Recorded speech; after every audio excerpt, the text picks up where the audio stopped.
PWA adding Seesaw as a desktop app. If your school has decided to use Seesaw for communication with parents, you might want to install this as a desktop app for easy access.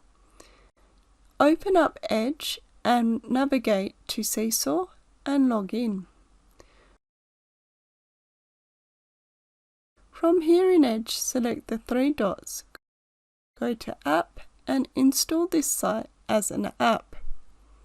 You can leave the name as Seesaw and click on Install. It will then give you some options you can choose from. In this case, I'm going to leave Pin to Taskbar and Pin to Start. I've now closed down Edge and you can see I've got that Seesaw icon down in my taskbar.